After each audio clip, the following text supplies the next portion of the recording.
Hey Wizards, welcome back. Now today I got one for you that's for anyone who wants a true head turner with a rifle that looks like it's straight out of Call of Duty. I know that's a little bit over the top, but it's such a conversation piece, and every single time I take it out to zero or test some different optics, there's always somebody that comes over and goes, what the heck is that? This is also a good time to note that Modern Warfare 2 is the only Call of Duty game that actually matters, and this rifle's looks and performance are just as crazy as that masterpiece. And that real-life Call of Duty rifle we'll be reviewing today is the 18-inch Stellar Arms Executive with the bronze finish. The Executive we have today is flashy for sure, but it really packs some powerhouse features under the hood too, and being chambered in 6mm arc means we can go all the way from 0 to like 1,100 yards, all in an AR-15 platform. It's crazy, and you know I'm gonna show you all of it, but first, let's take a moment, thank today's sponsor. Today's video is sponsored in part by Javlin Concepts. Javlin engineers the future of how gear is designed, from the insane comfort of the Ajax 2.0 to the innovative features of their placard system. Their cutting-edge equipment gives users the edge all the way from home defense to the field operative. Javlin Concepts is just taking gear design up a level. Javlin also has their comfort guarantee, where they'll give you $100 back if the Ajax isn't the most comfortable carrier you've ever worn. So if you want to take them up on the challenge, make sure to use discount code TLDco over on the Javlin Concepts website. So big thanks to Javlin for supporting the channel and for helping to keep our voice unfiltered here at TLD. Now I'm super excited to tear into the Executive, but first we gotta do the biases thing. I'll tell you right now that I'm probably pretty biased because the Stellar Arms guys are just really down to earth and they're just good people. And they've also become my primary FFL, and they've really helped me to fix this whole suppressor debacle that I've been going through. And every time I've visited them, I've not only been impressed with the product Stellar Arms is putting out, but also the people behind the scenes. Just know that I'm likely very biased, but whether or not I like them or not, don't take what I say or any other YouTuber says as gospel. Everyone is biased in some way, even subconsciously. And if someone is telling you they're not biased, they're probably selling you something. Remember that. Do your own research so you can be the most educated consumer possible. Now, one thing you may have noticed is the old MASP name that's actually on my Executive, and they've actually rebranded recently to Stellar Arms, if you're wondering why the name discrepancy is there. So in the future, you'll have a new logo, and Stellar Arms is celebrating their rebranding with a massive giveaway for a Miami race weekend worth $40,000 with a hotel, exotic cars, and a cabana for race day, along with the #1 serialized version of their Stellar Arms race rifle. I'll put a link down in the description if you're a Formula 1 guy and you want to enter to win that. If you do win, don't forget to bring me along though. Now let's move into the actual rifle and answer that question of what the heck is the Stellar Arms Executive and why does it look like this? The Executive takes the bones of the Alpha V2 that we loved in our review and takes everything up a notch, adding in cross-hatching across the entire upper, lower, and handguard, along with a proprietary finish that gives it this crazy look. Part of what adds so much into the extra cost of the Executive version is that cross-hatching that they put on everything takes an entire extra day of machine time just to get that look on there. But I think the most unique part is, due to the baking process and the way that it's done, every single Executive is going to be a unique one-off, and no two versions are ever going to be exactly the same. So in the spirit of everything FDE being a different shade, I asked them to make it as wild as they could. Does it say bang and no bang? I'll be honest, I just noticed that. But much like Call of Duty, the Executive is just a reskinned version of the Alpha V2, so you can pick up that rifle if you want a more standard version, save a little bit, but still get this exact same level of insane performance. They also offer it with the ELF SC trigger now, which I think is absolutely crazy. But let's get this thing on the bench and go over the whole thing, and I can share with you some of my quests for the perfect optic that I'm struggling with. Now, when you order the Executive, you have the option to get the whole thing in a large wooden crate that includes 2 magazines along with the savior bag underneath, setting the tone for just what you'd expect for your real-life Call of Duty loot drop. Now, starting at the front of the rifle, we actually have something unique to our build with a Griffin muzzle device, and this is designed for their over-the-barrel PSR-7 suppressor. There's a long story here as to why the suppressor's not on there, with our FFL doing a bunch of questionable things. If you want to watch that video and hear about some things you may be aware of with suppressors and FFLs, I'll put a link to that video up here. It's all super weird, but the cans are now all being returned, which is also super weird. But thankfully, Griffin already sent a replacement to Stellar Arms, and I did this suppressor so we could mount it 1.5 inches further backwards to give us the length of a 16-inch barrel with a can, but the advantages of an 18 in terms of ballistics. The suppressor is definitely a long boy too, and yes, Bailey Luke, I know, we will test it and see if their claims about the no POI shift are actually true. Not this video though, because I literally just got this after all the testing was already done. But yes, the suppressor drama is over, and I'll make another video about that soon. Moving down the gun though, we have our 18-inch stainless steel barrel, chambered in 6mm arc. Now, Stellar Arms does all their frames and receivers in-house, and they're actually an OEM manufacturer for a bunch of other brands, but they do outsource their barrels. So if you want a particular barrel, make sure to reach out to them when you go to order and tell them which barrel you want to have, and they'll make sure to put it together for you. There just may be some added costs with that, so just be aware, but they can do whatever you want. Plus, like the Alpha V2, this also has the same lifetime warranty, so if you shoot out the barrel, they just replace it for free. Even without a super fancy barrel for the shorter barrel life of the 6mm arc, that's a little bit nuts. And I'll tell you right now from our testing, this whole setup is just ridiculously boring accurate.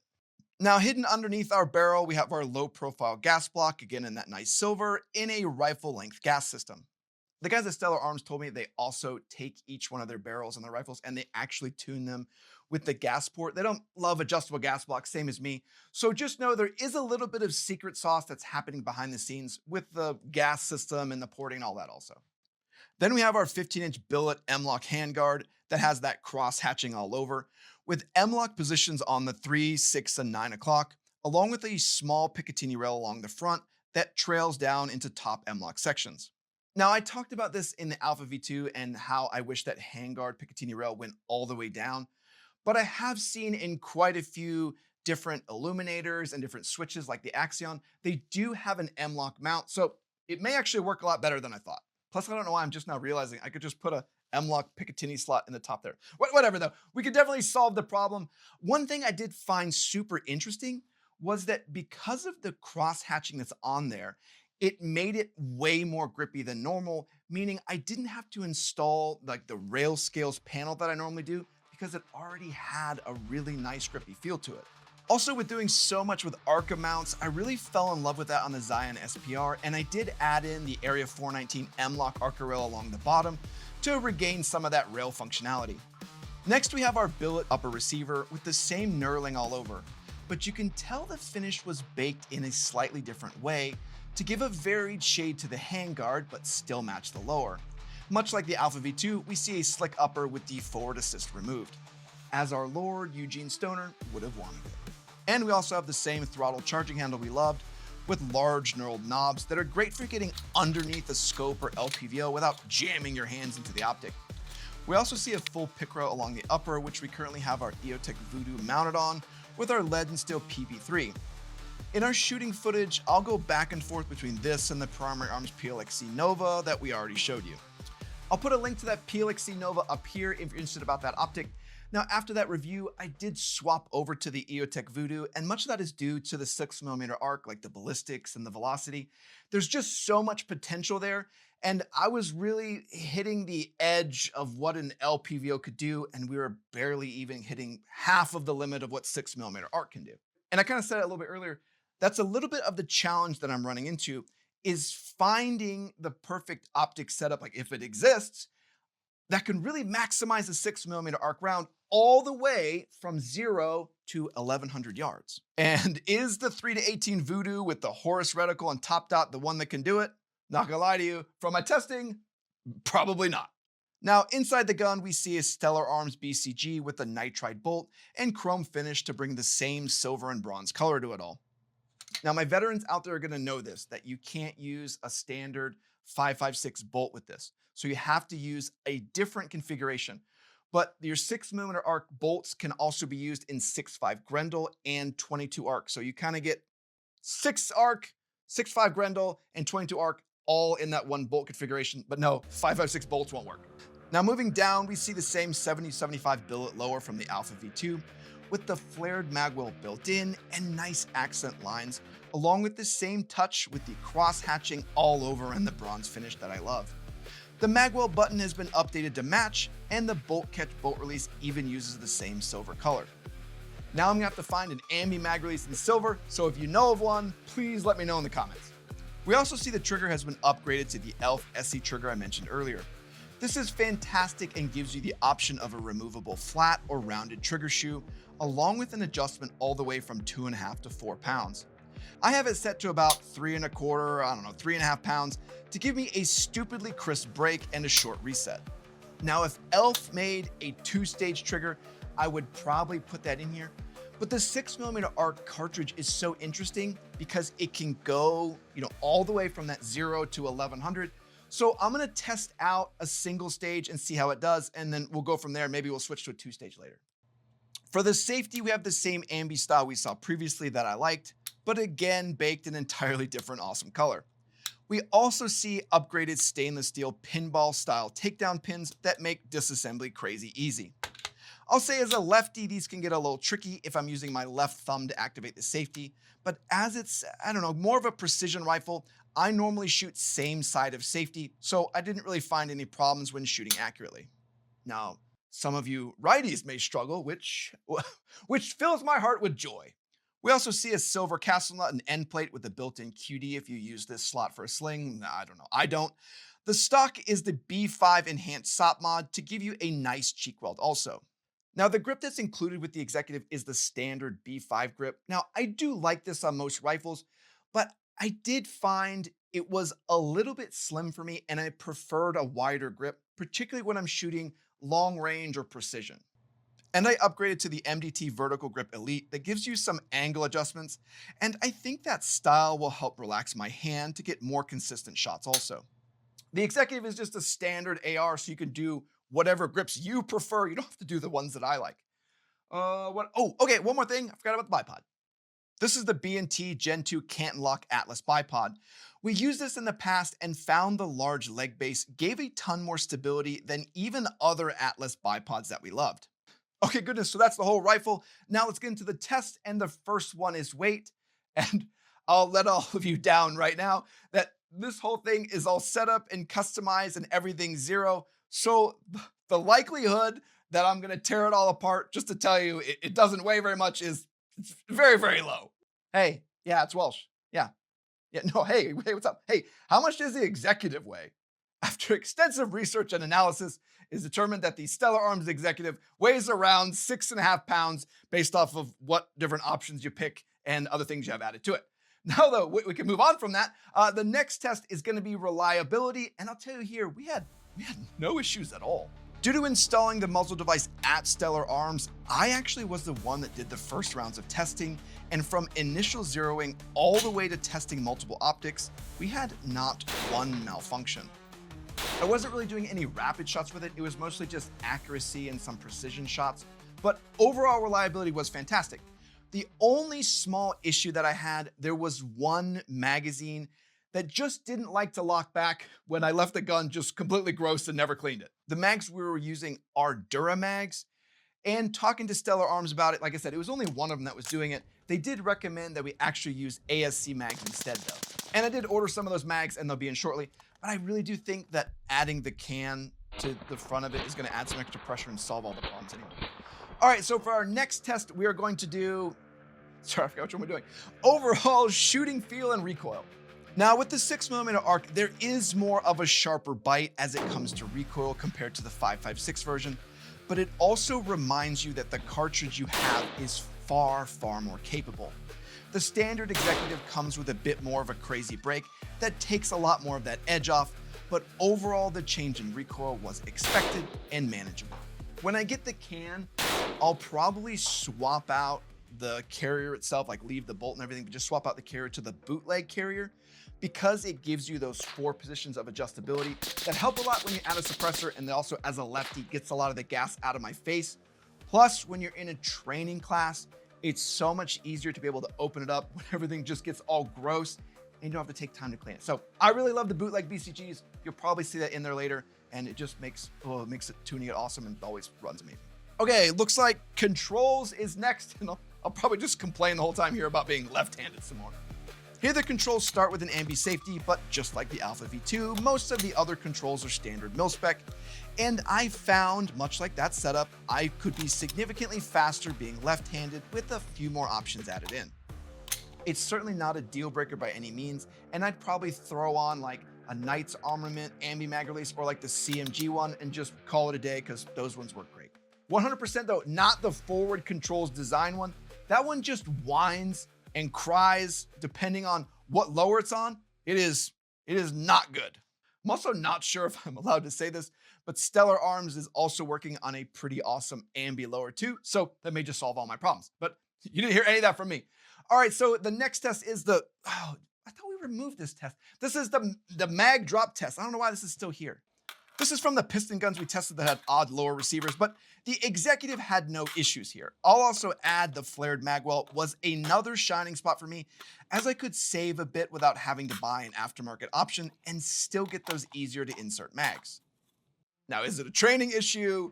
Yes. Do I still like it? Also yes. All right, next test is trigger. Now, normally I do a speed test here, but mag dumping 6 arc into a trash can seems pretty stupid. But I'll say the Elf SE just defines amazing. It is single stage, so our accuracy could increase with a 2-stage, but the adjustments to the trigger weight and clean break gave us some fantastically boring results. I know I mentioned at the beginning, but the 6mm arc cartridge going from 0 to 1000 really has me going back and forth on whether or not I want to have single stage or 2-stage trigger, like which one would give me better performance. So sound off down in the comments as to which one you think and which trigger you would probably put in here. Just know that we're Team LaRue, so any Geisley suggestions are probably going to go straight into the trash. Now for the next test, we're going to go into accuracy. This is really probably the most craziest part, and it's also where you start to see the problems with our optics and where they start to fall short a little bit. Now, as I mentioned in the first test, we used the primary arms PLXC Nova to step out from 100 to 300 without any issues, and then ring steel all the way out to 430. The optic being a little less forgiving made tracking my shots a little harder, but I got it and we did some annoyingly easy shots out to 600, showing off just how accurate this Executive really is. A lot of my initial shots were really just kind of learning what the 6mm arc cartridge can do and what those numbers were in terms of mil markings at different distances. And I found it was very interesting that a lot of those same measurements matched up to my 24-inch 6.5 Creedmoor, and that's pretty nuts. Now, as I said, optics started to become an issue because here we're at 600 yards and we're at half of the limit of what this cartridge can do, but we're really pushing the edge of what an LPVO can do in terms of its trade-offs that you kind of make when you use an optic like that. So we swapped over to the EOTech Voodoo 3-18 with the PB3 to try to get more of what this rifle can really do. Here I did some accuracy tests at 100 because I forgot to do them before, and I'll be honest, I was shooting the first 4 shots and I couldn't see anything after the first one. I honestly thought the scope came loose, so I aimed down a little bit on the 5th shot. Nope, I was just shooting the same hole. It was 4 shots stacked on top of each other, that's why I couldn't see it, and I even shot a 6th shot trying to hit that same group again, but nope, I pulled it at the last moment. The group here was about 0.66 MOA, which is insane for a gas gun. I also did a faster 3-shot group just to have some comparison and got a 0.72 MOA group on that one. Just ignore these two, I was screwing around. So consistently sub-MOA out of a gas gun that can go out to 1100 yards. I don't know why you would use anything else at this point. We also went back out to the long range, and the adjustable parallax gave me a far better target ID and clarity than what a fixed parallax LPVO let us do, giving us clean shots again at 300, making 400 simple, and 600 was absolutely boring. But I did find the Voodoo had some pretty bad shortfalls. Like the image at max magnification at full 18 was pretty bad. And all of the shooting footage you're seeing was actually at 15x. And also the Horus reticle is very hard to see at the lower magnification, so you gotta kind of crank it up to be useful. Meaning that scope is really more, it's not really a 3-18, it's more like a 6-15, which kind of sucks. But going back to our tests, the accuracy of the Executive is absolutely crazy. And I was constantly reminded while shooting that LPVOs are for people that aren't me at all. And I'm also definitely on the hunt to really push this platform and see what it can do. All right, though, next is cool factor. And, you know, isn't this what a Call of Duty gun is all about? All the memes and jokes aside, the Executive just takes things up to a level that is just ridiculous. Reskinning the Alpha V2 to make it pop and turn into a showpiece that can give a performance on par with its eye-catching looks. The whole thing is just over the top ridiculous, and it is awesome. I know some crotch digger is gonna be in the comments and talking about, oh, this thing isn't practical and it's too tactical, while they're typing it all in their sweatpants. And I'll tell you, yes, it is all of those things, and it is amazing. The Executive is literally designed to make those people cry and whine, and God, I have really enjoyed making this video.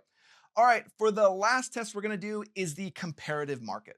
Now, I was kind of surprised that comparative market-wise, even with all this ridiculousness and costs of everything, you're getting something pretty insane compared to the other rifles in much of the higher tiers. I really thought the Executive was going to be the top tier in terms of prices, but nope, you can definitely pay more and get far less. So I thought that was fantastic when I started to look at it. But that's all of our tests and overview. So what are my final thoughts and rankings? The Executive just takes insane performance and reskins it to make the outside be as eye-catching as what it delivers downrange. Every part is scaled up a level to be ridiculous and give a straight middle finger to practicality. The Executive is at a different level, and the accuracy is so boring, you may want to buy a worse gun, so you actually have to try. It's so funny because one of our teammates, Joe, got a 6mm ARC like 4 years ago. And even back then he ranted about it, and I'm just now getting into it. And I'm like, wait, why would you use any other platform? So it's funny, after a few years, I'm finally in agreement with him. Now, though, I do love my 11.5s or 14.5s and all that for like CQB stuff, but I'm actually very curious if, in terms of accuracy, if this thing could keep up with or do better than some of my bolt action rifles. So stay tuned and we'll find out together and test out our Tikka T3 TAC A1 against the Stellar Arms Executive to see if a gas gun can match that bolt action monster. Plus, I'm really hoping that new Primary Arms 2.5 to 20 can really show off what this 6mm ARC cartridge can really do. But I hope this video on the Stellar Arms Executive was helpful in your purchasing decisions. I want to say thanks to all of our Patreon and YouTube supporters. You guys make it possible we can test all this, see how it all performs, and come back and tell you which products are actually worth your money. And I want to say thanks to everyone that likes, comments, and subscribes. Comment down below what your favorite 6mm ARC platform is. I want to test it because I'm loving this so far, or what your favorite optics platforms are. I want to see those also. Let me know in the comments. All right, I'm getting confused here at the end. All right, Walsh out.